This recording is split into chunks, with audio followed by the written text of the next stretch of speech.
درود میگویم به رئیس پیمان ملی تاجیکستان محترم محیدین کبیری. حاضر با ما هستند و میخواند با مردم، با شهروندان تاجیکستان، با تماشابینان ما صحبت کنند و یادآور میشویم که ما همین برنامه ما به طور مستقیم از شبکه ماهواره‌ای پیام تیوی در یوتلسات است و رکلام اون را چندین بار داده ایم، نیز پخش می شود و پخش مستقیم است. همین حالا کسی در تاجیکستان همین ماهواره ما را داشته باشد، تماشا دارد و ما طلب داره، ما از شما دعوت میکنیم که هرچی بیشتر با همین ماهواره ما پیوست شوید تا ما را داشته باشید. مرحمت محترم رئیس، سخن به شما. صدای من هست؟ بله. خب، به نام خداوند بخشنده و مهربان، همدیران عزیز، درود به یکایک شما در هر کجای عالم که هستید و در هر وقتی که ما رو تماشا میکنید. صحبت امروزه ما در اطراف یک موضوع بسیار غم انگیز است، در حالتی است که در یکی از گوشه های وطن عزیزمان در بدخشان مردم دست به قیام زدند و تلفات دادند، شهید دادند و در سنگر مبارزه علیه ظلم، علیه استبداد و علیه پامال شوی حقوق ایستادند. قبل از وارد شدن به موضوعات روز، من تسلیت خود را از نام پیمان ملی تاجیکستان، از نام همه اعضا جانبداران پیمان ملی تاجیکستان و از نام همه مهاجرین که دور از وطن هستند و مردم بدخشان، به ملت تاجیک، بخصوص به خانواده قربانیان عرض میکنم و از خداوند منان برایشان صبر جمیل و برای شهیدان جنت الفردوس را تمنا دارم. این چنین دعا میکنم که پروردگار هر چه زودتر مریضان و مجروحانی که در نتیجه این آتش‌کشایی ظالمانه از طرف مقامات رخ داد، پروردگار هر چه زودتر به آنها شفای عاجل را عطا کند.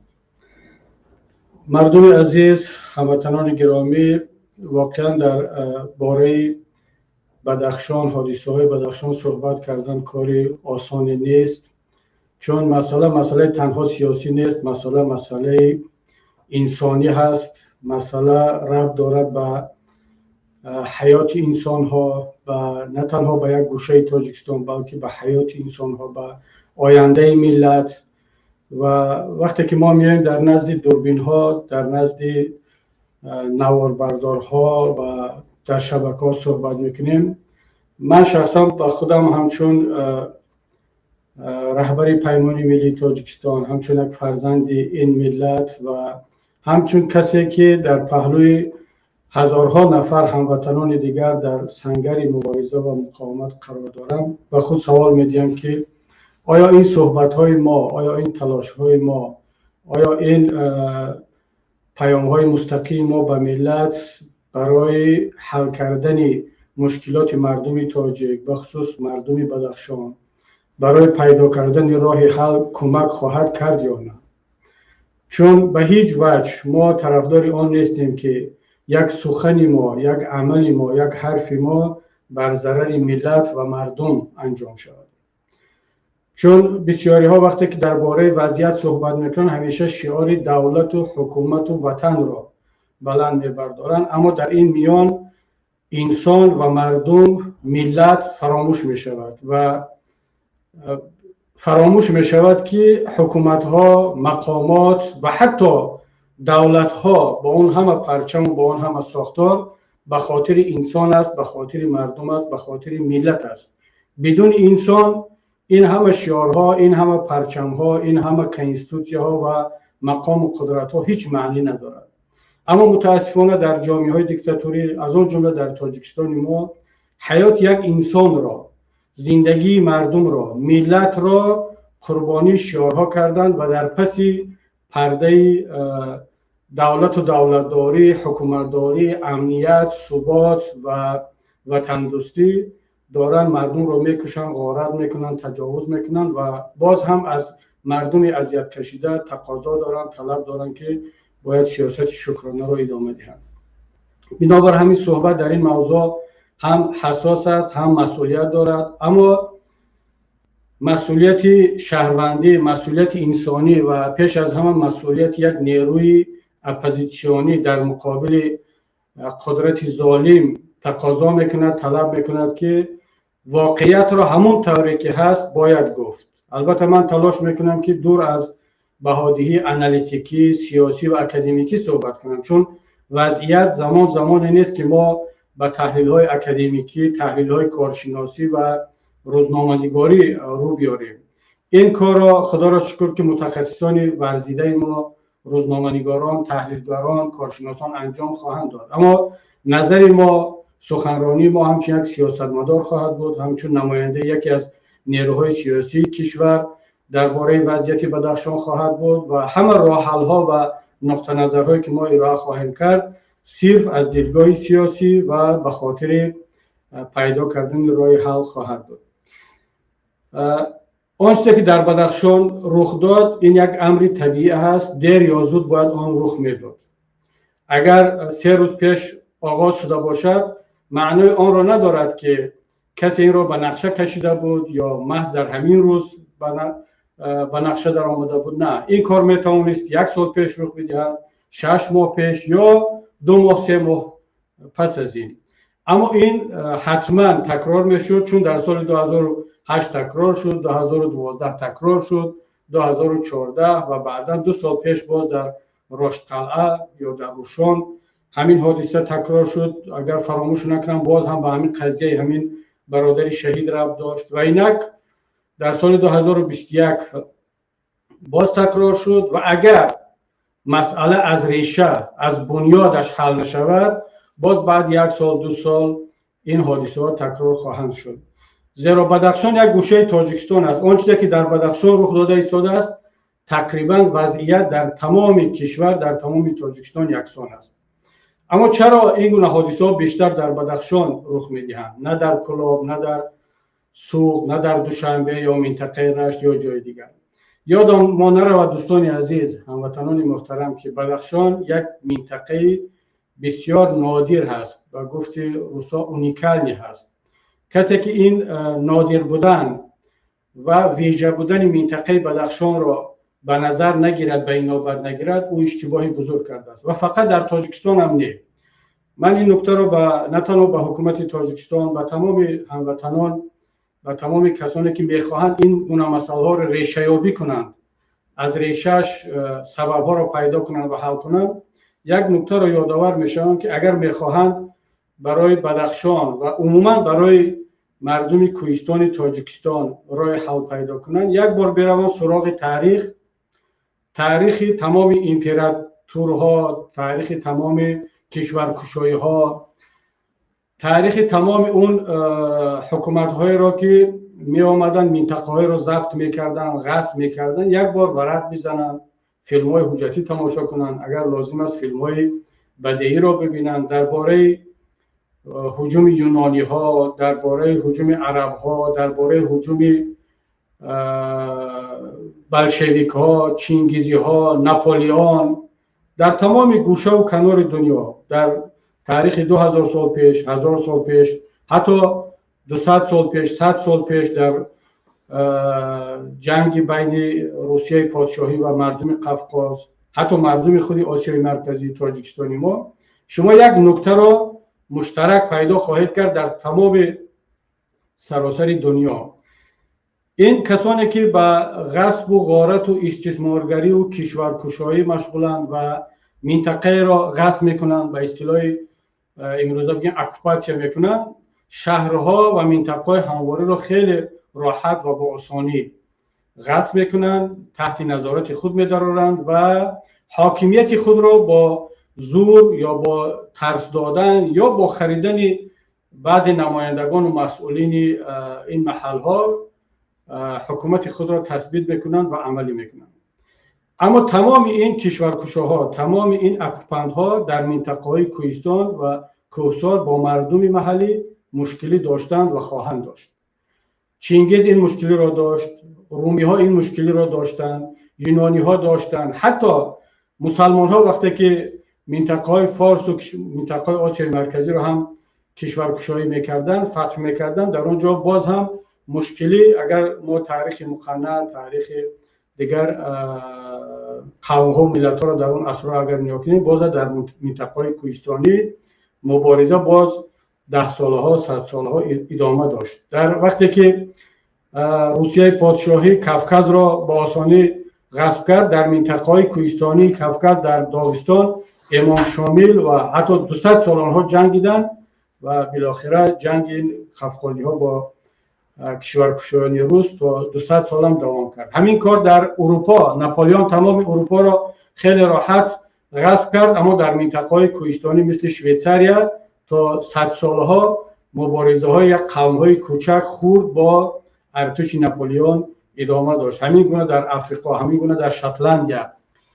و این درس تاریخ است. امام علی رحمان وقتی که به بدخشان ارتش میکشد و این منطقه را میخواهد اکوپاسیا کند، من با تمام مسئولیت کلمه اکوپاسیا را استفاده میبرم و حکومت امام علی رحمان را نه تنها در بدخشان، در سراسر کشور یک حکومت اکوپاسیونی خارجی اجنبی میدانم که ملت ما را، کشور ما را غصب کرده است، اکوپاسیا کرده است و رفتارش در مسائل های اقتصادی، در مسائل های سیاسی، در مسائل های امنیتی، در مسائل های کادری 100% مطابق با رفتار تمام حکومت ها و دولت های اکوپاسیونی در منطقه و کشورهای اشغال کرده اشان هست.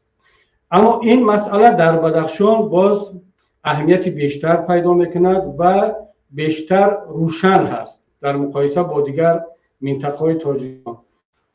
و اکوپاسیونی بود حکومت امام رحمان در تاجیکستان در مثال بدخشان خیلی واضح و روشن است. و همین است که امام علی رحمان نمیتواند این منطقه کوهستانی را که دارای یک مردم سربلند، آگاه، مبارز و شجاع هست، با آسانی مثل دیگر منطقه های تاجیکستان اکوپاسیا کند، غصب کند و حاکمیت خود را در آنجا تحکیم ببخشد. و امام علی رحمان این مشکل را خواهد داشت تا هر وقتی که این حکومت در تاجیکستان پایبرجا است بداند که نمیتواند 100% تمام تاجیکستان را غصب کند و حاکمیت خود را تطبیق کند. حتما یک گوشه تاجیکستان مقاومت خواهد کرد و امروز مقاومت مصالحت آمیز در دست مردم بدخشان است، در چهره بدخشانی ها هویداست، ولی این مقاومت ملی هست. درست است که امروز ناموس ملت یا به اصطلاح فانوس ناموس ملت، چراغ ناموس ملت در بغل بدخشانی ها هست، اما این معنی ندارد که تنها بدخشانی ها در مبارزه و در مقاومت هستند. امروز تمام ملت خدا را شکر میگویند که در پهلوی مردم جسور بدخشان قرار گرفته است. از سوق تا کلاب تا دوشنبه تا زرافشان و رشت و دیگر منطقه ها و حتی در سراسر جهان شما صدای ملت را از نیویورک و از پاریژ و از وین و مسکو و یکاترینبورگ در سراسر جهان میشنوید و در آینده هم خواهید شنید. این معنی آن را دارد که دیگر بدخشان تنها نیست.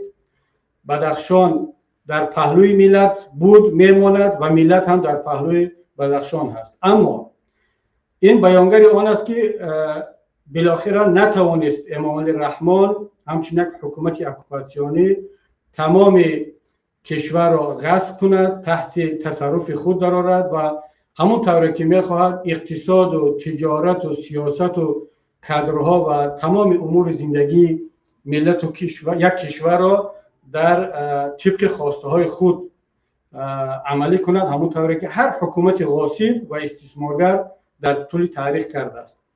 و ما خدا را شکر میگیم که این چراغ، این شعله مبارزه و مقاومت در تاجیکستان هنوز زنده هست، هنوز پورا خاموش نگشته است، گاه گاه از خود درک میدهد و بیشتر در منطقه بدخشان.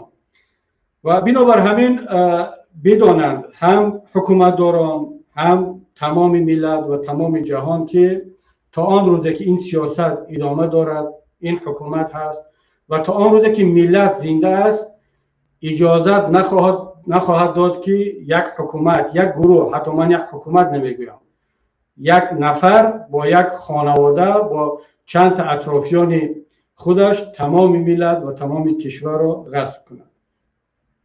خب بنابر همین اگر کسانی که تاریخ جهان را میدانند، تاریخ ملت ها را میدانند، تاریخ کشورکشایی و اکوپاسیا و تاریخ مبارزه ها را میدانند، بدانند به این نتیجه، به این قناعت برسند که این مبارزه که در بدخشان است، این مبارزه تنها یک منطقه نیست، مبارزه یک ملت است. گاه در چهره یک نفر، گاه در چهره یک قوم، یک گروه، این مبارزه ها از نام ملت گاه رخ میدهد و ادامه خواهد داشت. همونطور که خداوند در قرآن حضرت ابراهیم را به تنهایی برابر یک امت میداند و کان ابراهیم امه، یعنی حضرت ابراهیم خودش به تنهایی اگرچه تنها بود برابر یک امت بود.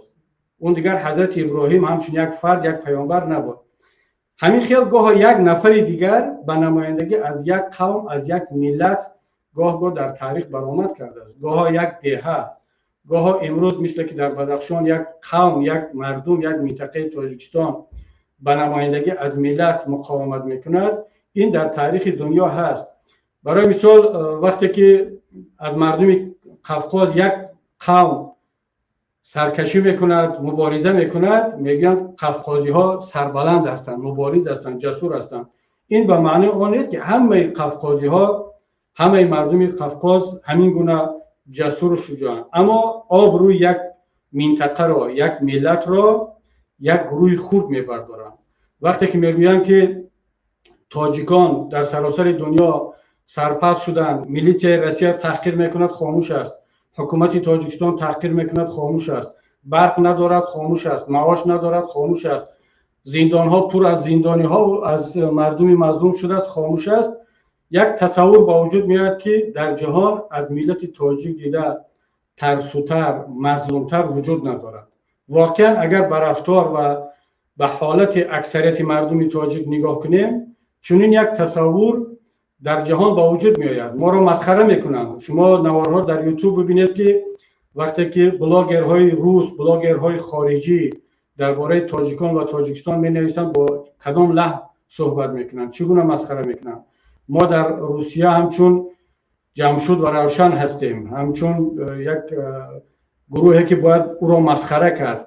اما همزمان ما میبینیم که یک نمایندگان از این ملت هست که چهره دیگری از ملت ما را به نمایش میگذارند و نشان میدهند بر جهان که نه، تاجیک از یک رحمانوف دیکتاتور و از یک گروه سرپست و مظلوم و ترسو عبارت نیست، بلکه تاجیک در داخل خودش گروه‌هایی را دارد که در خارج هستند ولی مبارزه میبرند.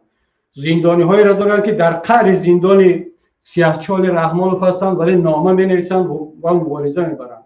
مردمی را دارند در بدخشان که برای یک نفر فرزند شهیدشون تظاهرات میکنند، حق خود را طلب میکنند و مبارزه میبرند. و خدا را شکر میگیم که ملت تاجیک مردم بدخشان را دارند. خدا را شکر میگیم که ملت تاجیک قهرمان‌های مثل زید سعیدوف و محمد علی حیات و زبیدالله رازق و رحمت الله رجب را دارند. خدا را شکر میگیم که ملت تاجیک این همه صدها و هزار مبارزهای را دارد که در داخل کشور، در خارج، طریق شبکه ها، رسانه ها، با هر وسیله که دارند در سنگر مبارزه قرار دارند. اگر اینها نبودند، اگر مردم مبارز بدخشان نبود، اگر مردم مبارز کولاب و زرافشان و رشتان زمین و دوشنبه نبود، اگر زندانی های سیاسی ما نبود که با این همه خطر و تهدیدی که بالای جان آنها است باز هم مبارزه میبرند، اگر این مبارزان ما در شبکه ها و در رسانه ها نبود، واقعا چنین یک تصورات با وجود می آمد که ملت تاجیک دقیقاً مثل ترکمنستان است یا مثل کره شمالی که یک رهبر دارد، یک دیکتاتور است، باقی همه مردم ترسو یا شکرانه میکنند یا اینکه چاپلوسی میکنند یا تملق، در صورتی که نه نان خوردن دارد، نه برق دارد، نه جای کار دارد، نصفش مهاجر، نصف دیگرش در داخل کشور زندانی. این تصور از ملت تاجیک با وجود می آمد. اما اگر واقعا هم بعد از پروردگار کسی لایق تشکر گفتن و سپاس گفتن است، نه اون پیشواهای خودخوانده و جنابهای خودتان است، بلکه همین مردم مبارزی که در میدان خاروق هستند، مردمی که در زندان ها به سر میبرند و مردم مهاجری که در وگان ها و در جنگل های روسیه برای نان حلال پیدا کردن برای فرزندانشان هستند و این چنین باز در شبکه ها مبارزه میبرند. اگر کسی هم سزاوار تحسین و تشکر هست باید همین گروه باشد. خب برادران عزیز، من چند پیام، چند نکته برای قشرهای گوناگون در این لحظه ها دارم. پیش از همه پیامم به مردمی که در میدان ایستادن در شهر خاروق. همونطور که در مقدمه صحبت گفتم، بدانید اگر شبکه قطع است، اینترنت قطع است، من از تمام برادران خواهش میکنم با تلفن، با هر وسیله که امکان دارید به برادران بدخشانی برسانید که امروز ملت در پهلوی شما قرار دارد، نابسته از آن که در داخل کشورند یا در خارج، و مردم با دعایش، با مبارزه سیاسیش، با سخنش، با ملاقات‌های دیپلماتیش در خدمت شما هست. دیگر سال 2021 سال 2012 نیست. دیگر اون رقم 21 و 12 جاها رو عوض کرد. رقم 1 و 2 جاهای خود رو عوض کردن. در اون وقت 12 بود، حالا 21 شد.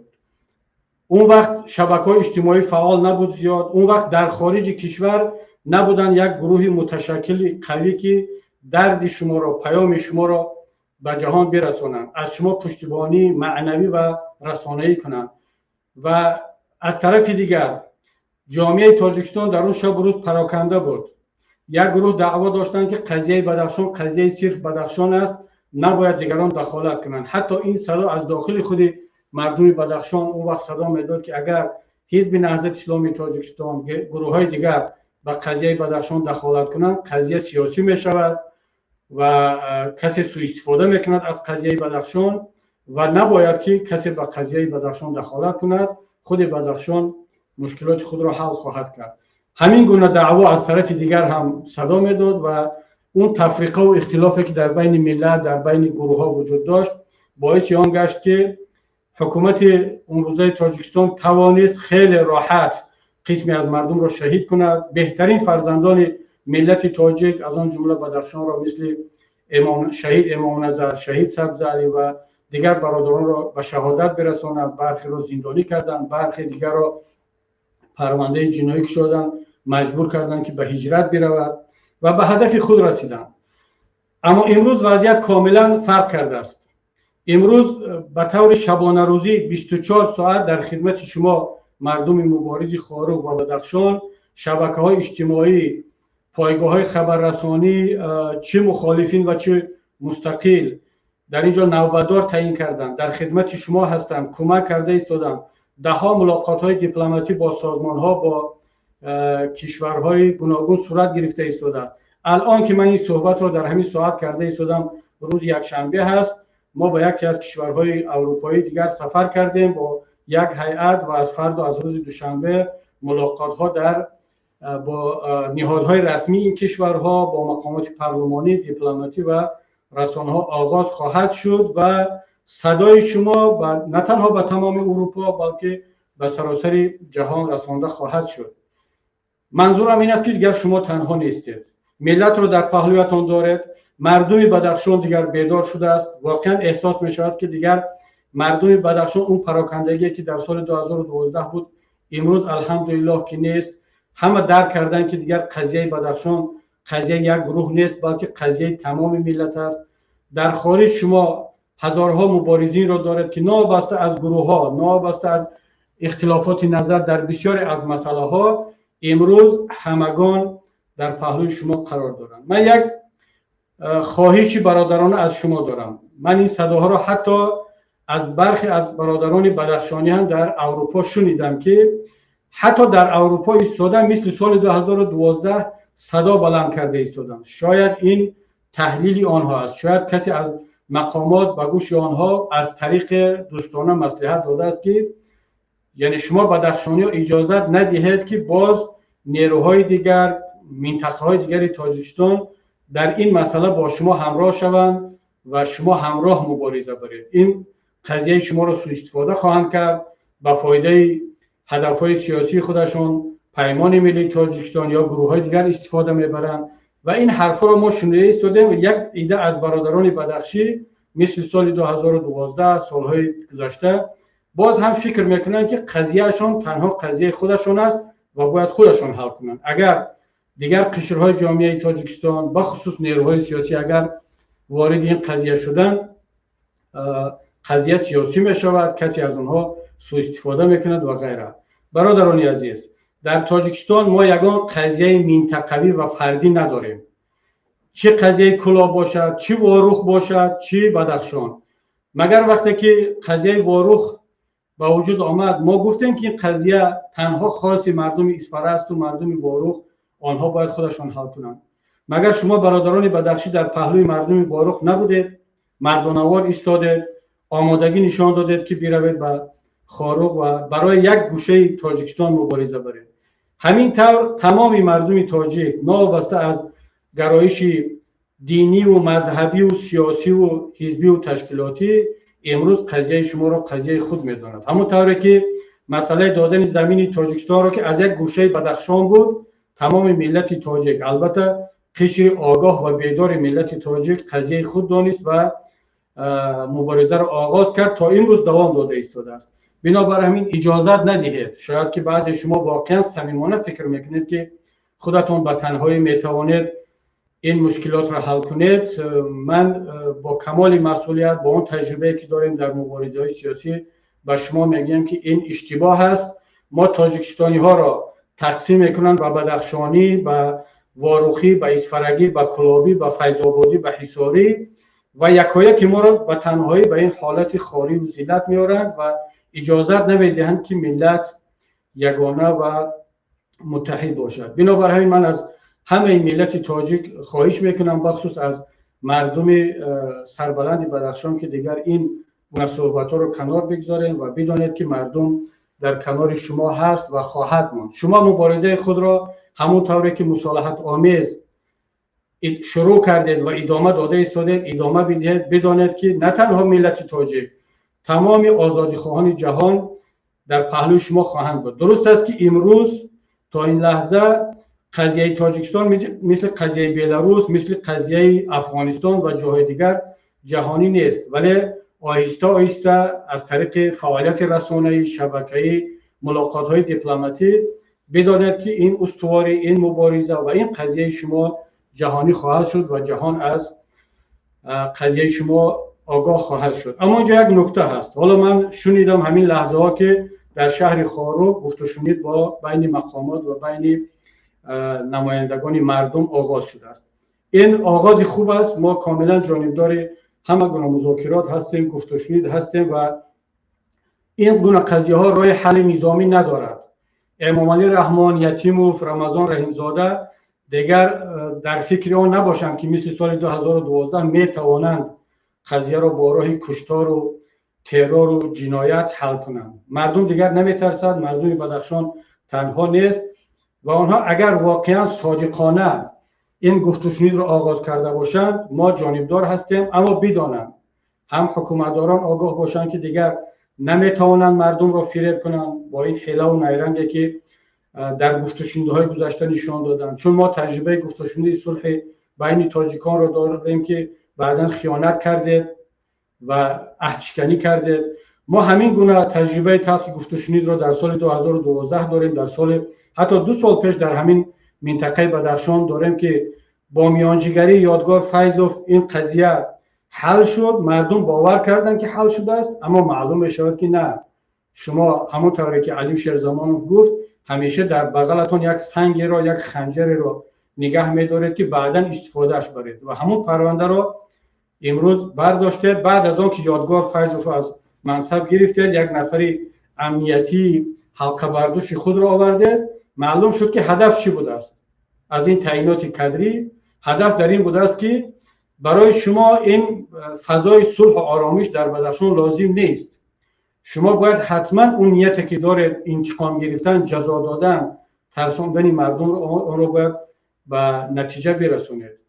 در صورتی که یادگار فیضوف یا هر نفری مثل یادگار فیضوف که نماینده مردم است جانبدار استفاده راههای خشین و ترور و کشتار نیست، اون به درد شما نمیخورد. باید او را از منصب دور کنید و یک نفری را بیارید که تفکرش، فلسفهش، جهانبینیش جهانبینی نظامی است، امنیتی است، کشتار است و او خود را همچون نماینده مردم نمیداند بلکه نماینده تعیین کرده شما میداند و به این خاطر این تعیینات ها صورت گرفت و متاسفانه این حالت پیش آمد. بنابراین باید مردم آگاه باشد، مردم باید که از تجربه های تلخ گذشته عبرت بگیرد و این طلبات هایی که شما در میان گذاشته مردم شریف بدخشان، من خواندم بیانیه که شما صادر کرده، اون طلبات هایی که شما دارید واقعا طلبات های بسیار ساده هستند، بسیار عادلانه هستند، بسیار حکیمانه هستند، قانونی هستند، اما خیلی ساده. اگر یک حکومت همین گونه طلبات های شما را عملی نکند، اجرا نکند، پس وظیفه‌اش چی است؟ طلبات های شما در مقایسه با طلبات مردم پنجشیر که در دستشان سلاح دارند، بر ضد حکومت مرکزی کابل می جنگند، شما سلاح ندارید، تظاهرات مصالحت آمیز کرده ایستادید. طلبات های شما همچون طلبات یک شهروند است، یک منطقه تاجیکستان است. اگر حکومت تاجیکستان همین طلبات های شما را هم که 100% عملی نکند، پس وظیفه‌اش چی است؟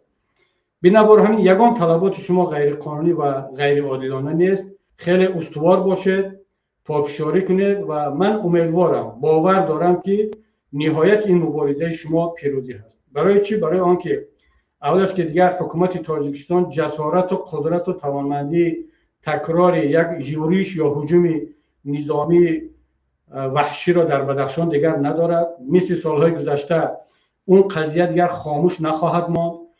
اگر حکومت تاجیکستان میتوانست در سال همون 2 سال پیش 4 سال پیش این هجوم نظامی را انجام میداد و همون حادثه های 2012 را تکرار میکرد، اما برای چی نکرد؟ وقتی که آغاز کرد ارتش فرستاد، تمام نیروهای در خارج بوده منسجم شدند و این قضیه را رسانه‌ای کردند و نشان دادند که با تمام امکاناتشان شب و روزی برای رسانه‌ای کردن و مردمی کردن قضیه بدخشان در پهلوی مردم بدخشان خواهند بود. این بود که حکومتداران عقب نشینی کردند. اگر کسی فکر کند که امام علی رحمان به خاطر کدام عقیده های گومانیستی، انسان دوستی عقب نشینی کرده باشد، بداند که این گونه فهمیش برای این گروه کاملا بیگانه هست. تنها در یک صورت اینها عقب نشینی میکنند. تاریخ نشان داده است، در سال 97 هم، در سالهای بعدی هم، در وقت جنگ شهروندی هم، در قضیه بدخشان هم چند مراتبه، وقتی که احساس کنند، درک کنند که با راه نظامی زورشون نمیرسد و شکست خواهند خورد، کمترین احساس پیروزی را کنند، برتریت را کنند، مطمئن باشد که اینها دست به سلاح خواهند زد. بنابر همین اینا دیگر جسارت اون هجوم را مثل سالهای قبلی نخواهند داشت و ملت دیگر اجازت نخواهد داد. مطمئن باشد اگر در بدخشان خون بریزد بار دیگر با اون شکلی که وحشیانه در سال 2012 بود، تمام تاجیکستان به پا خواهد خیست، تمام تاجیکستانیان چه در داخل و چه در خارج. بنابراین همین من به شما این پیام را با کمال قاطعیت میرسانم که در خواسته های قانونی و ملی خودتان استوار باشید. اجازت ندهید که این گروهی که به نمایندگی از حکومت در مذاکرات با شما نشستند، با استفاده از اون فرهنگ خاص شما، با استفاده از اون کلمه های زیبا، با استفاده از آن که اینها خودشون اکثریتشون زاده بدخشان هستند، باز شما را فریب کنند و در گمراهی اندازند. چند جمله به این برادران و هموطنان بدخشی خودم دارم که در بدنه حاکمیت امروزه کار میکنند، بخصوص کسانی که امروز مسئولیتی گفت و شنید با مردم بدخشان از نام حکومت را دارند، بخصوص به نمایندگی از امام علی رحمان. ببینید برادران عزیز، من اکثریت شما را شخصا میشناسم، اینجا نام نمیگیرم، این رئیس امروزه ولایت را نمیشناسم، ندیدم میرزا نبات را، اما دیگر کسانی که امروز در هیئت هستند، حتی رهبر هیئت گفت و شنید از طرف حکومت را شخصا میشناسم، دیگر اعضا را. شما همچون فرد انسان‌های بدی نیستید. من تک تک شما را همچون شخصیت احترام دارم. با بسیاری از مردم منصبدار بدخشان در پارلمان 10 سال کار کردم، پهلوی هم دیگر. همچون انسان واقعا انسان‌های صمیمی، انسان‌های خیلی خوب هستند، اما وقتی که تبدیل میشوند به یک منصبدار دولتی، از مقام دولتی صحبت میکنن، من دیگر در چهره بسیاری از اون مردم منصبدار که از نام بدخشان هستند دیگر اون صفت‌های بدخشانی رو متاسفانه سال‌های اخیر نمیبینم. خاص مردم بدخشان تملق و چاپلوسی و خوشامدگویی نبود هیچ وقت. اصلا مردم کوهستان این خصلت را نداشتند و ندارند در سراسر دنیا. اما آهسته آهسته با این آمیختگی که با مردم پایانجا در نتیجه منصب‌ها، رفت و آمد، مقام و کرسی، این خصلت‌های منفی به مردم بدخشان هم سال‌های اخیر تاثیر کرده است و وقتی که یک نفری بدخشانی صحبت میکنه به خصوص مقامدار باشه دیگر در چاپلوسی و در خوشامدگویی بعضا فرق بین یک بدخشانی و مردم دیگر منطقه نمیموند. همونطوری که من گاه فکر میکردم که اصلا مردم چچن ترسو ندارد، مردم چچن خوشامدگو تملقکار ندارد، همش مبارز و جسور هستند. اما بعضا وقتی آخر دیدم که این دیکتاتور حتی قوی ترین و جسورترین ملت را هم تبدیل میکرده است، بعضیشون رو به یک چاپلوس، به یک تملقکار و به یک ترسو که در سیمای بعضی چچن ها من امروز ببینم، در متاسفانه در سیمای بعضی مردم بدخشانی میبینم. نکته دیگر این است که شما اجازت ندهید که شما مردم منصبدار بدخشانی را همچون یک وسیله استفاده برند. من به شما یک مثال میزنم. شما همتون کتاب های تاریخ جنگ دوم جهان را خوانده اید، فیلم ها را تماشا کرده اید. خوب میدونید وقتی که آلمان فاشیستی به SSR هجوم کرد، در پولشا، در اوکراین، در بلاروسیا، در اون منطقه هایی که غصب کرد و 3 سال 4 سال حاکمیتش از سال 1941 تا 1942 43 و حتی اولهای 44 در آنجا آلمان فاشیستی در اوکراین، بلاروسیا، در پولشا حاکمیت داشت. حکومت آلمان فاشیستی که یک حکومت اکوپاسیونی بود، شما خودتون بدونید چگونه رفتار میکرد، دقیقاً مثل امام علی رحمان. برای همین من حکومت امام علی رحمان را یک حکومت اکوپاسیونی میدونم.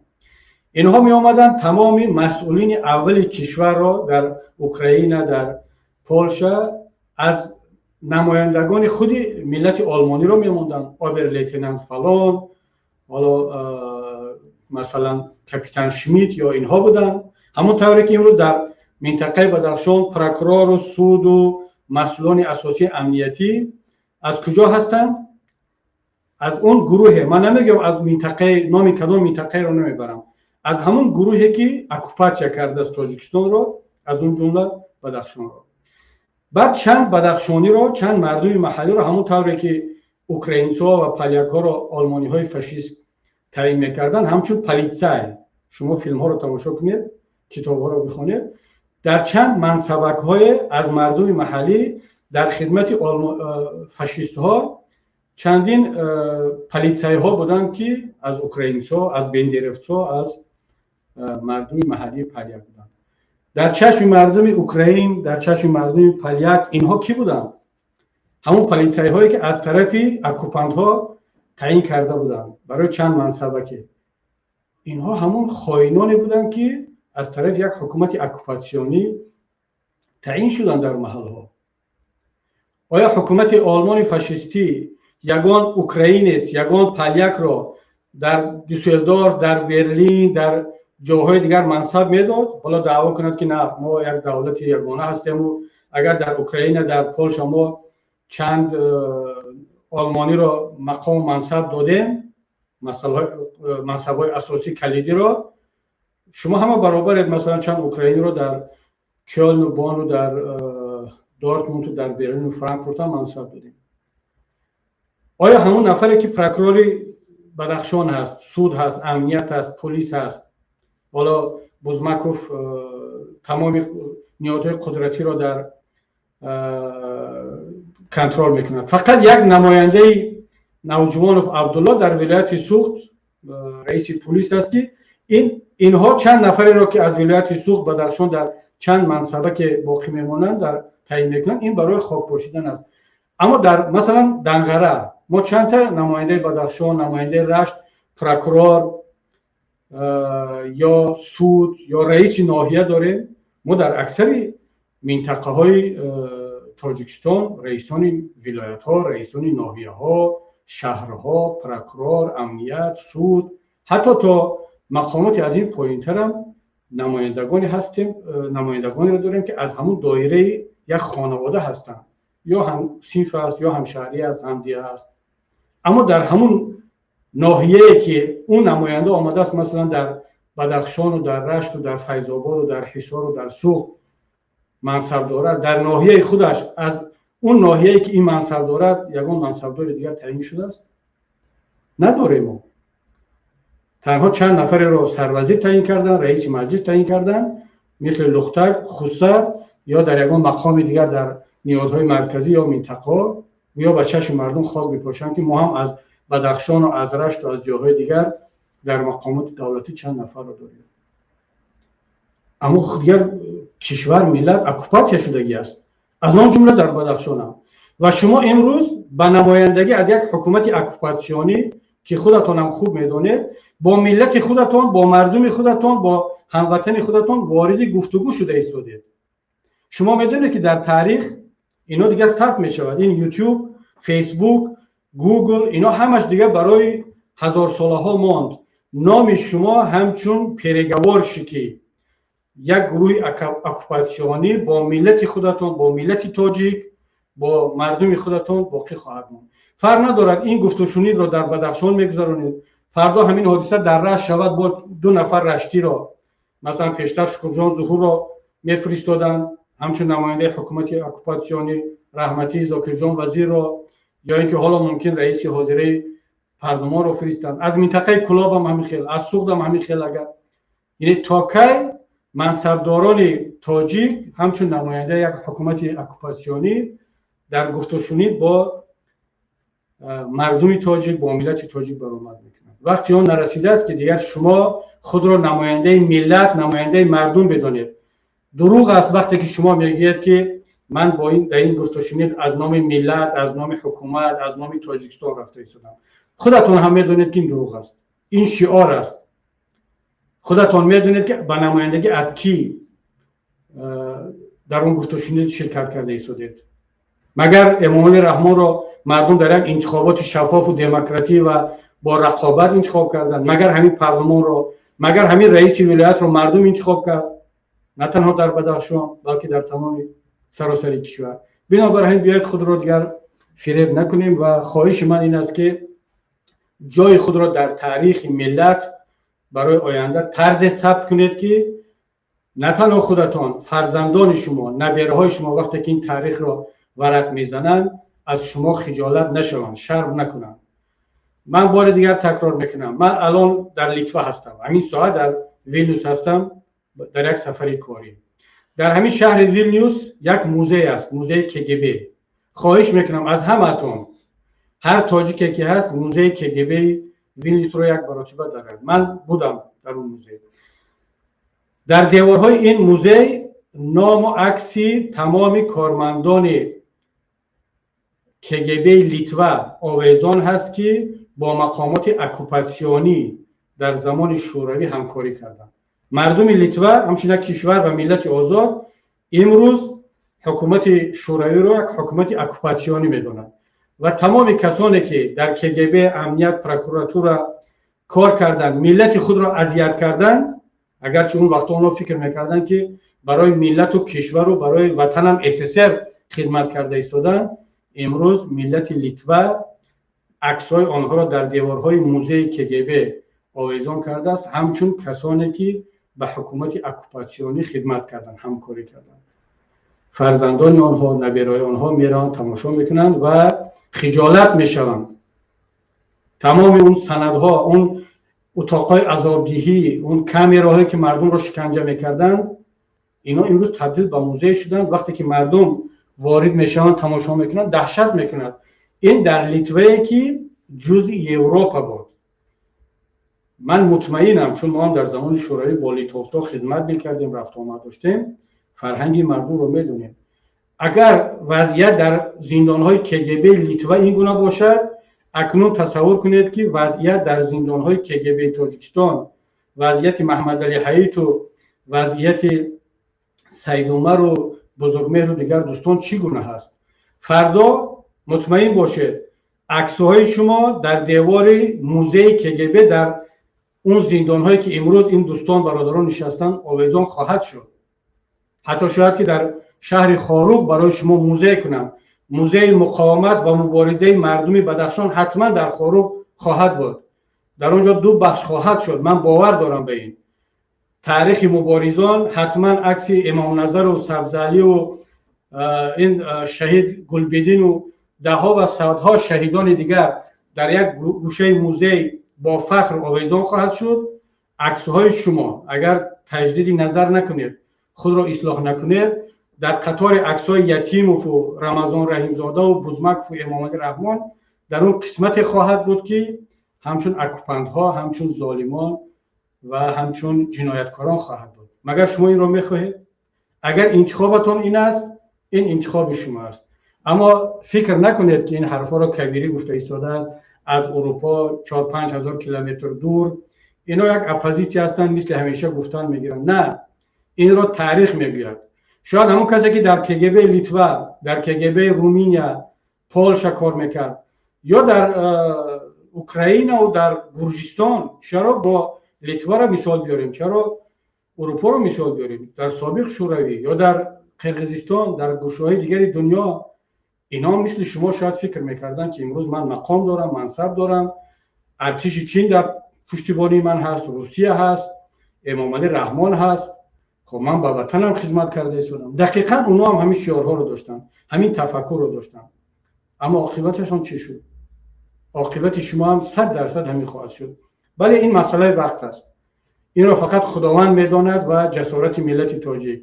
5 سال دوام میکند، 1 سال دوام میکند. ممکن همین مبارزه مردم خاروق احتمال زیاد دارد که تبدیل شود به یک مبارزه سراسری ملی و در یک هفته، در یک ماه مسئله کشور، ملت و شما حل شود. این رو کسی پیش بینی کرده نمیتواند. این گاه میگن پشت به زین و گاه زین به پشت. شما امروز در منصب هستید، امروز جولان کرده ایستادید، پگان دارید، ارتش دارید، سلاح دارید، فردا معلوم نیست که در کجا هستید. و همون مردمی که در خیابان هستن گرسنگی میکشن، شهید میدین، و همون مردمی که در روسیه هستن، در مهاجرت، در جنگل ها و وگان ها زندگی میکنن، معلوم نیست که فردا در کجا هستن. بنابراین خواهش میکنم خوب فکر کنید، انتخاب کنید. در پهلوی ملت هستید، در پهلوی مردم هستید، یا در پهلوی یا در خدمت یک دسته دزد و غارتگر، اکوپنت‌ها. این دیگر انتخاب شما هست. من یک پیام دیگر به برخی از هموطنان دارم که واقعا هم نگاه ملی دارند، مبارز هستند و ارزش‌های جهانی و ملی را در سراسر دنیا، در همه گوشه و در همه حالت یکسان می‌بینند. پیام من به آنهاست، مخاطب من آنها هستند. اصلا کسانی که شعار پرداز هستند، کسانی که سیاست دخوره دارند، درویگی میکنند و وابسته به شرایط مبارز میشوند و عدالت میشوند و انتخابی عدالت خواهی میکنند و مبارز میشوند، اونها مخاطب من نیستن. من با اونها کار ندارم. میتونن خاموش کنن، اصلا مرا گوش نکنن.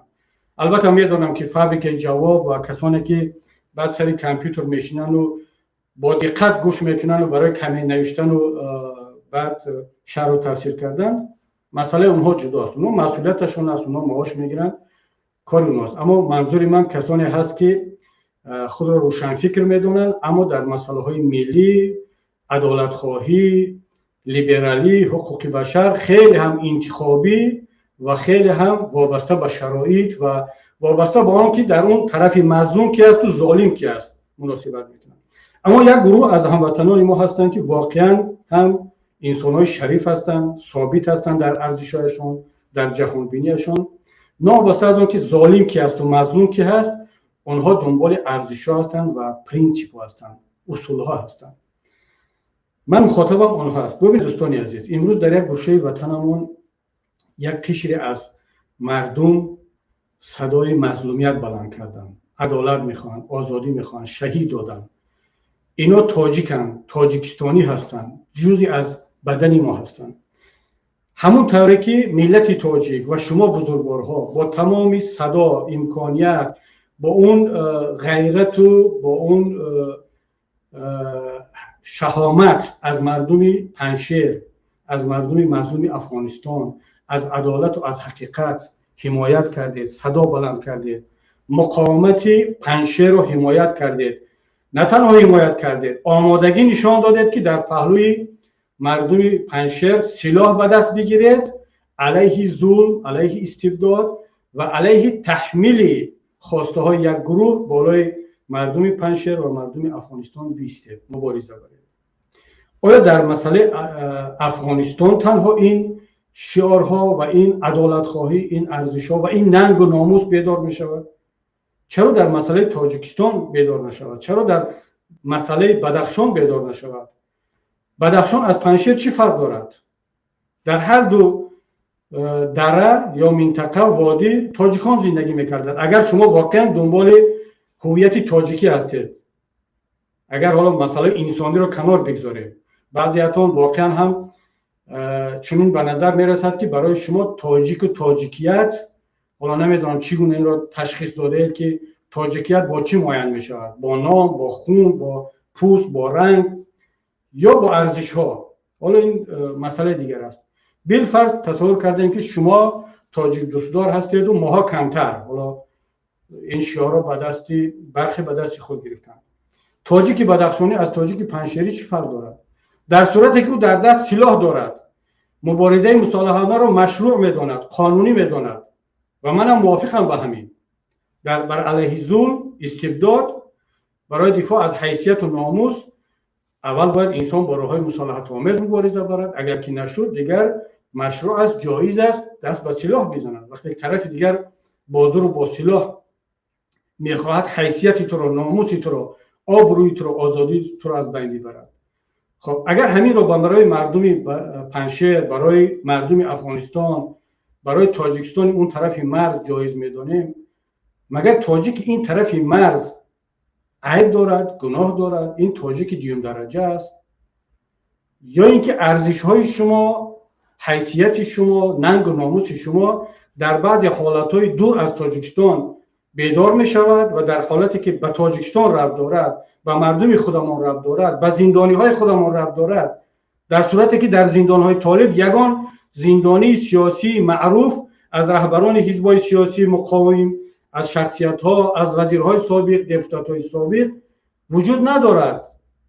اگرچه همین گروه 20 سال طالب کشتن، با طالب دست با سلاح مبارزه بردن، اما در زندان های افغانستان الان ندارد. اگر یک زندانی سیاسی که از حکومت پیشینه بود، از حزب و حرکت های اپوزیسیونی افغانستان است، از جبهه مقاومت است، جمعیت اسلامی هست، از حزب اسلامی هست، از طرفداران حاجی محمد عطانور هست، اسماعیل خان هست، ما نداریم.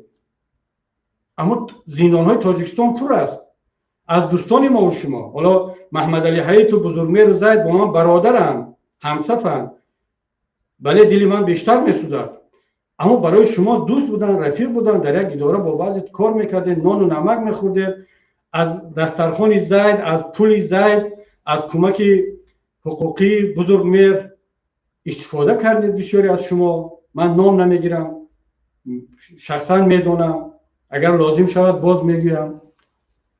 خب چرا وجدان شما در مسئله تاجیکستان بیدار نمیشود، در مسئله بدخشان بیدار نمیشود، در مسئله زندانی های ما بیدار نمیشود و در افریقا بیدار میشود، در افغانستان بیدار میشود، یا در مسئله اقلیت های جنسی و هر کسی باشد بیدار میشود؟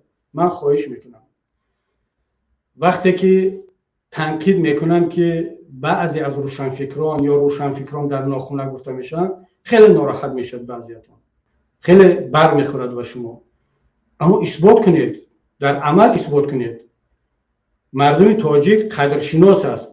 ملت تاجیک دیگر خرمهره رو از گوهر جدا کرده میتواند. از هیچ کس خفه نشید. اگر مرا تنقید میکند ملت تاجیک، پس مشکلی در من است. مگر ما رو تنقید نکردم؟ برای صبر، برای آنکه عقب نشینی کردیم، برای آنکه در بعضی حالات خاموش بودیم، حتی در مسئله قضیه بدخشان در سال 2012 من در داخل کشور بودم، البته خاموش نبودیم اما تنقید شده ایستادیم. اون وقت هم شنیدیم که به حد کافی صدا بلند نکردیم. البته من دلیل های خود را داشتم و هنوز هم دارم که چرا در این مسئله دو طرفه بود.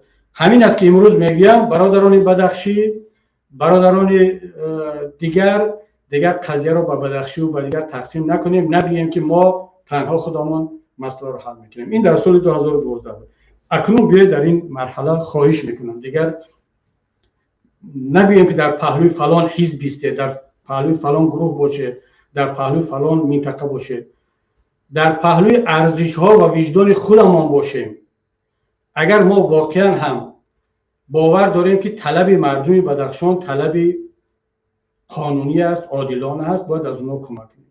اگر واقعا هم باور داریم که مردم پنجشیر حق دارند برای آزادی، برای برابری، برای دفاع از ارزش‌های خود دست به قیام بزنند بر مقابل گروهی که حاکمیت رو گرفته است در افغانستان، حالا فرق ندارد با کدام راه گرفته است، دقیقاً همون طرزی که در افغانستان امروز یک گروه حکومت رو گرفتن، امامعلی رحمان هم با همون طریق حکومت رو گرفته است و حتی بدتر. مگر لوکاشنکو از پیش خودش میگوید که امامعلی رحمان در گردنش پولمیات آویزان وارد دوشنبه شد بالای تانک‌های کشور بیگانه. خب طالب چگونه وارد شد؟ دقیقاً مثل رحمان حاکمیت رو گرفت. پس فرق بین رحمان و طالب چی است؟ فرق بین احمد مسعود و برادران بدخشی چی است؟ فرق بین اون محمد علی حیات و بزرگمهر و کسان دیگری که در افغانستان اذیت میشوند چی هست؟ هر دو انسان، هر دو تاجی، در هر دو کشور ظالم، حاکمیت استبدادی، دیکتاتوری و هر دو هم با یک تفکر، یکی با گالستوک، دیگری با سلا و ریش جامعه، مفکوره یک خیل، روش فعالیت یک خیل. مادامی که همه یک خیلن، حکومت ها یک خیل، مردم یک خیل، مشکلی در چی است؟ پس مشکلی در معیارها، مشکلی در مناسبت دو خوره ما و شما است برادران عزیز. این پیام من، این مراجعت برادرانه من به هموطنان، به کسانی هستند که واقعا هم دلشون به ملت میسوزد، به ارزش‌ها میسوزد، اما گاه میبینیم که در قضیه های بیگانه در بیرون از کشور با صدای بلند صحبت میکنن، در داخل کشور خاموشن. یا در داخل کشور هم وقتی که همین حادثه نسبت یک گروه شد صدا بلند میکنن، اما اگر همین ظلم و همین استبداد نسبت یک قشر علیحده دیگر شد حتی نام میبرن، شرم نمیکنن، میگن که خب پس چی اینا نهضتی هستند و گویا از یک نهضتی یا از یک زندانی سیاسی زید سعید و بزرگمهر یوروف حمایت کردن این خود یا جنایت است یا اینا سزاوار حمایت نیستند یا اینا انسان نیستند. پس معلوم میشه که مشکلی نه در افغانستان است، نه در تاجیکستان است، نه در حزب نهضت و در بزرگمهر و در بدخشانی هست. مشکلی در مفکوره، در ذهن و در شخصیت ما و شما هست.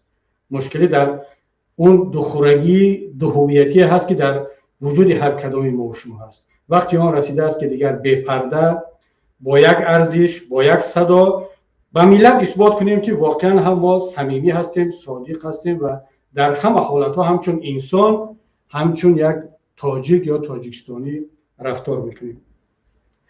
و خب در نهایت من یک پیام، یک مراجعت دیگر به کل مردم شریف داشتم، به خصوص به مردمی که در خارج هستند و امروز در پهلوی مردم بدخشان قرار گرفتند. برادران عزیز، همونطور که پیشتر گفتم سال 2012 متحد نبودن و پراکنده بودن، هر کدام ما با مشکلات خودمون مشغول بودیم.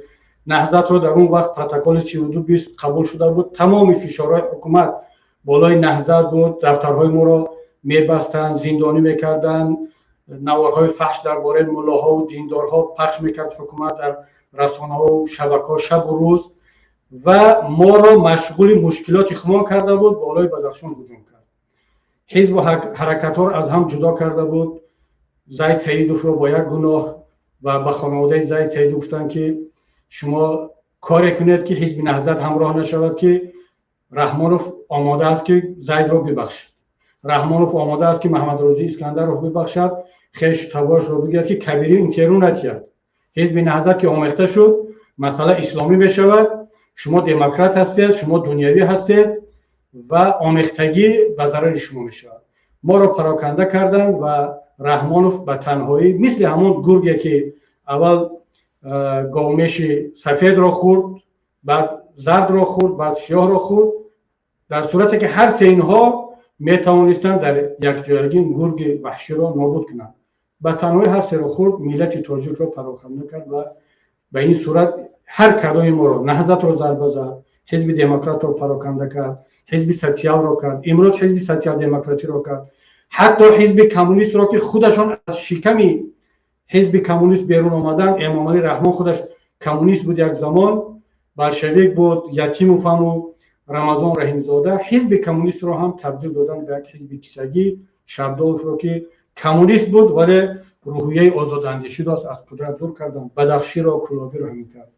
اکنون وقتی آن رسیده است که ما متحد باشیم، وقتی آن رسیده است که دیگر ملت را به نهضتی و پیمانی و گروه 24 و بدخشی و کلابی و فرانتی خلقی و طرفدار اینا تقسیم نکنیم. ما هممون در یک کشتی بودیم، این کشتی را سوراخ کردن، ما را پراکنده کردن. امروز هم در یک کشتی سوار هستیم، این کشتی را با خون، با جان فرزندان این ملت تعمیر کرده ایستادیم، پیوست کرده ایستادیم. در این کشتی با نام تاجیکستان بدخشانی هم سوار هست، زرافشانی هم، کلابی هم، رشتی هم، دوشنبگی هم، نهضتی هم، کمونیست هم، دیندار هم، بیدین هم، اتئیست هم، سلفی هم، تبلیغی هم، همه در این کشتی یک جای سوار هستیم.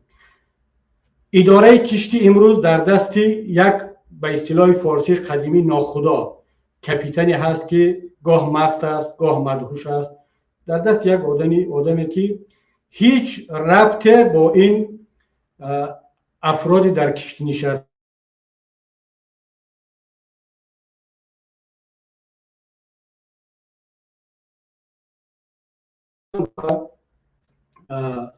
کشتی را به یک سمت برده ایستادن که عاقبتش معلوم نیست. ما یا خاموش می ایستیم، همین گونه پراکنده ما را در کیوتها، در اتاقهای علاهیده کشتی جدا میکنن، یکی را با نام بدخشی، یکی را زرافشانی، یکی را نهضتی. یا اینکه ما همچون یک ملت صدا بلند میکنیم و این گروه راهزن پیرت را از رهبری این کشتی دور میکنیم و این کشتی ملی را به ساحل مراد خواهیم رساند. و اون ساحل مراد چی است؟ ساختن یک وطن آزاد، یک کشور آزاد که در آن دیگر دیکتاتور نباشد، کروپسیا نباشد، دزدی نباشد. تمام مردم تاجیک، بدخشانی و زرافشانی حس کند که در وطن خودش زندگی کرده ایستاده است، در وطن یگانه که هیچ کس را فقط برای آن که بدخشانی است دیسکریمیناسیون نکنند، فقط برای آن که سعودی هست یا کلابی هست تحقیر و توهین نکنند. مگر این هدف نهایی و ملی ما نیست؟ اگر چنین است پس چی ضرورت دارد که ما باز هم پراکنده باشیم، باز هم اختلاف داشته باشیم؟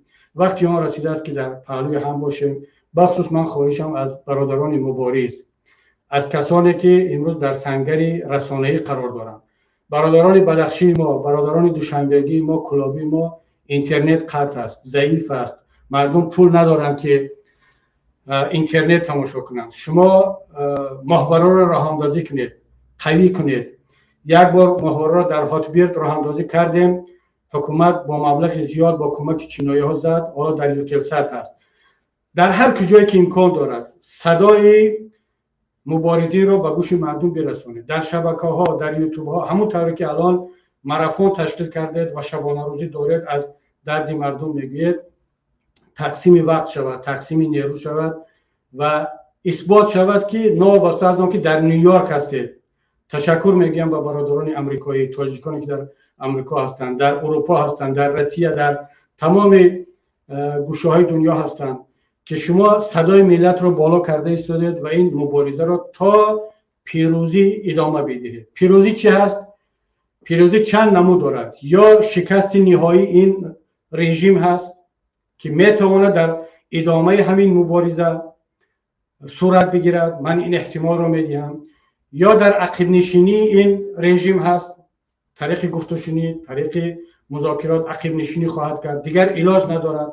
اگر عقب نشینی نکند، طلبات های مردم را اجرا نکند، نیروها را از خاروق از بدخشان نبرارد، نیروهای ایلاوگی که وارد کردن دیگر اون پست ها را نگیرد، نماینده بدخشان را، رئیس ولایت را، رئیسان شهر و ناحیه را مردم بدخشان خودشون انتخاب نکنند. حداقل در همین یک گوشه تاجیکستان به مردم آزادی را بدهند. حالا نگویم در کلاب و در دوشنبه میری شهر را هم مردم انتخاب کنند. این حق تمام مردم دنیا هست. در تمام دنیا بغیر از تاجیکستان و چند کشور دیکتاتوری دیگر میری شهر، رئیس ولایت را مردم انتخاب میکنند. اقلا در یک گوشه تاجیکستان این حق کنستیتوسیونی و این حق طبیعی را با در نتیجه تلاش و مبارزه مردم بدخشان به دست بیارم. اگر این هم شد، این هم پیروزی هست. صلح و آرامی شد بدون خونریزی ایلاوگی، این هم پیروزی است. برادران عزیز، نهایت این مبارزه شما، من نمیگم مبارزه ما و شما، این پیش از همه مبارزه مردم بدخشان، مردم خاروق است. ما هم در کنار شما هستیم. این دیگر مبارزه ملی هست. عاقبت این پیروزی هست. من شکست رو در این مبارزه نمیبینم. اصلا دیگر شکست وجود ندارد. پس وقتی اون رسیده است که ملت متحد باشد، از همین روز آغاز کرده. از این به بعد این رو هم بگویم، اگر هر عضو پیمان ملی تاجیکستان نسبت یگان گروه دیگر، نسبت یگان شخصیت ملی بغیر از رژیم و بغیر از نمایندگان رژیم، نسبت هر یک فعال اگر سنگ بزند، تحقیر کند، تنقید کند یا حرف ناجای بزند، دقت مردم را به مسائل حاشیه‌ای بکشاند، بدانید که این نفر دیگر عضو پیمان ملی نیست. حتی اگر عضو پیمان هم باشد، مردم مطمئن باشند که این سیاست پیمان نیست، این نفر نمایندگی از پیمان نمیکند. اگر تشخیص داده شود، اثبات شود که کسی مرتکب چنین خطا شده است، نسبت او یگان تصمیم جدی گرفته خواهد شد. من خواهش میکنم اعضایان دیگر گروه ها، از شما التجا دارم برادروار، نسبت اعضایان پیمان ملی تاجیکستان این یک نمود دستور هست، اما ما نمیتوانیم نسبت دیگر قشرها چنین مناسبت کنیم. ما از شما فقط میتونیم خواهش کنیم، برادروار تقاضا کنیم که بیاید از همین روز به بعد دیگر اگر میتوانیم همکاری کنیم، هماهنگی کنیم، دست به دست یکدیگر بمانیم و این مبارزه را با هم، مبارزه ملی و مقدس را پیش ببریم. اگر نمیتوانیم، حداقل در همین مرحله از تنقید، کنایه، نیش زدن، از این رقابت‌های ناسالم، از این که کسی یا قوی‌تر باشد، کسی ضعیف‌تر، از اینا باید کنار رفت، از اینا دست کشید. این در چنین مرحله چنین رفتار کردن دقیقاً به آسیاب ظالمان، دیکتاتورها آب ریختن است. بنابراین من از تمام مبارزین خواهش میکنم که دیگر روحیه همکاری و وحدت را پیش بگیرن. از مردم وابسته از اون که در روسیه هستند، در داخل کشور هستند، در اروپا هستند، در هر کجای هستند، بدانند که دیگر در این روند جهانی شوی از طریق اینترنت دیگر ما ملت پراکنده نیستیم. شاید منی در اروپا قرار داشته برای یک دوشنبگی، یک کلابی، یک نفری که در بدخشان و در سوغد هست، از همسایه‌اش دیگر نزدیکتر باشم. از همسایه‌اش که با هم دیگر همسایه در بدیوار است اما گپ نمیزند، با منی که در اروپا هستم یا با نفری که در نیویورک است، وقتی که طریق اینترنت صحبت میکنیم، گپ میزنیم، ما دیگر نزدیکتر هستیم. اینترنت ما رو با هم وصل کرده است. همون قدری که اینترنت جنبه‌های منفی دارد، همون قدر جنبه‌های مثبت دارد که ملت‌ها را یگانه می‌کند، متحد می‌کند، مبارزه را سرجم می‌کند و از این فرصت‌ها ما باید استفاده بریم، در پهلوی ملت باشیم، در پهلوی مردم خاروق باشیم. امیدوارم و باور دارم که انشالله این آغاز یک مبارزه مقدس ملی هست و حتما آخرش، نتیجهش یک پیروزی ملت، چه در کوتاه مدت چه در میان مدت حتما خواهد بود. در اینجا من صحبت خود را به انجام میرسانم و از پروردگار برای ملت عزیزم پیروزی، برای مردم بدخشان، برای تظاهر کنندگان، اعتراضگران خاروق استواری، ثبات و پیروزی را تمنا دارم. برای همه مردم مبارز که در سراسر جهان هستند، پیروزی تنصیحاتی و ادامه مبارزه را از پروردگار تمنا دارم تا صحبت ها و گزارش های دیگر در پناه خداوند باشید.